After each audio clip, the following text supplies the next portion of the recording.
WBHRB staff nurse grade 2 এর recruitment কবে হতে চলেছে আজকের ভিডিওতে আমি সেটা নিয়ে তোমাদের সাথে ডিসকাস করব।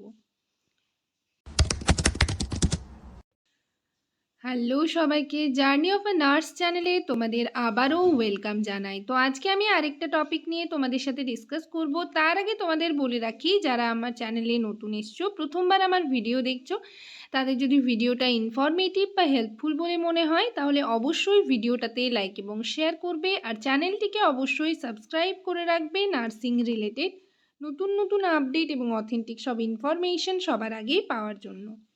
তো চলো দেরি না করে ভিডিওটা শুরু করা যাক।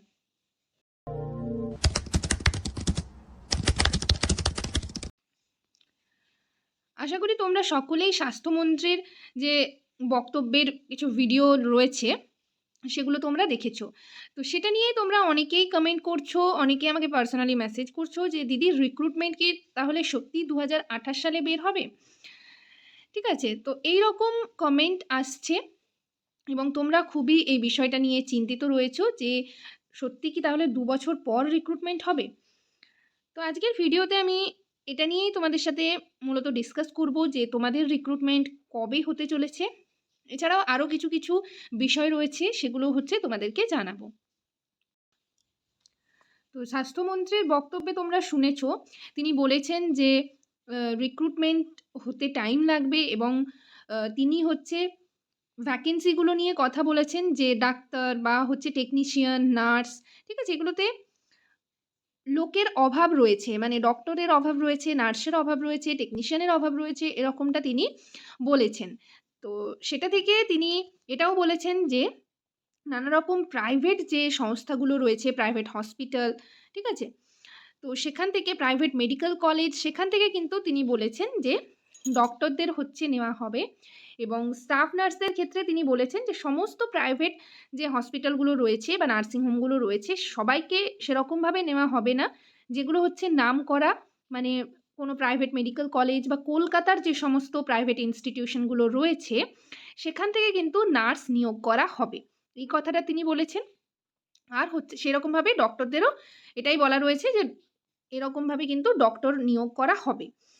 যতদিন না এই ভ্যাকেন্সি হচ্ছে পূরণ হচ্ছে ততদিন পর্যন্ত এই রকমটা করা হবে, কেননা তাহলে তো পুরো ভ্যাকেন্ট হয়ে যাবে পোস্টগুলো। তো সেই কারণে তিনি এটা বলেছেন। আর তার সাথে সাথে তিনি বলেছেন যে রিক্রুটমেন্ট এত তাড়াতাড়ির মধ্যে করা সম্ভব নয়, মোটামুটি 2 বছর রিক্রুটমেন্ট হতে টাইম লাগবে। তো এটা দেখে তোমরা অনেকেই ঘাবড়ে গেছো, অনেকেই মানে চিন্তা করছো যে এরপর কি হবে।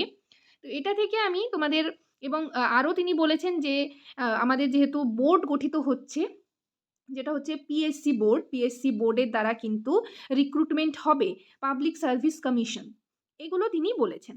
তো এর মানে এরপর আমি বলবো আমার পার্সোনাল মতামতগুলো তোমাদের জানাবো, কবে তোমাদের রিক্রুটমেন্ট হবে এই সমস্ত কিছু নিয়ে তোমাদেরকে বলবো। দেখো প্রথমেই তোমাদের বলি,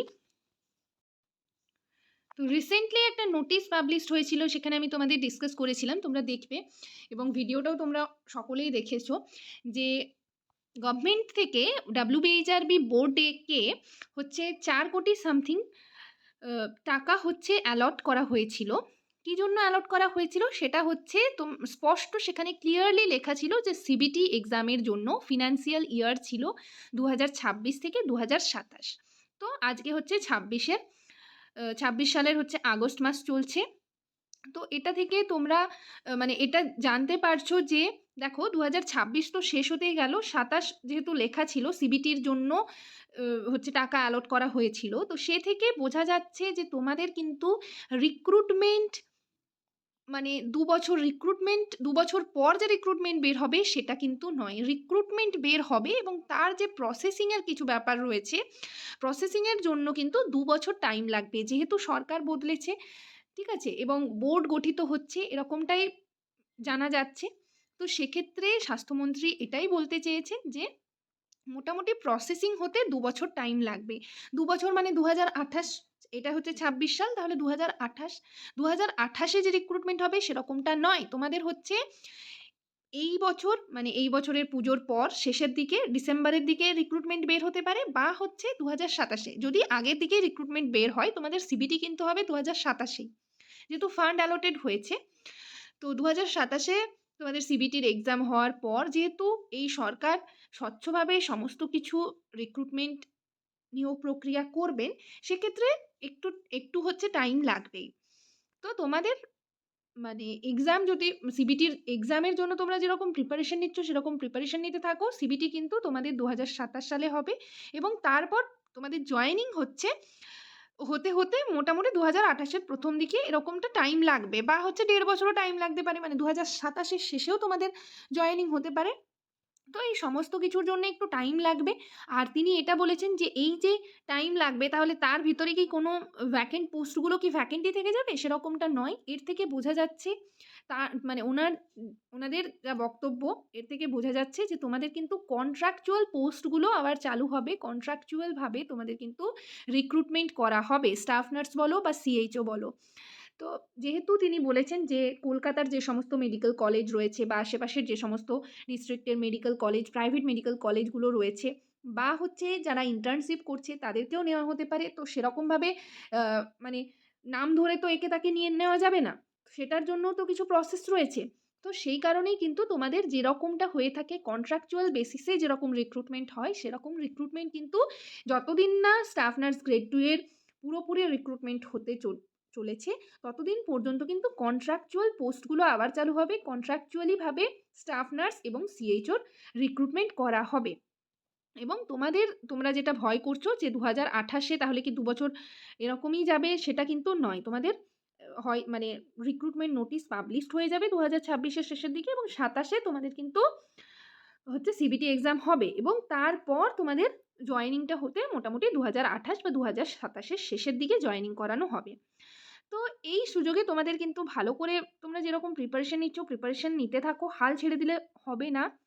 বি পজিটিভ, তোমাদের কিন্তু পজিটিভ থাকতে হবে।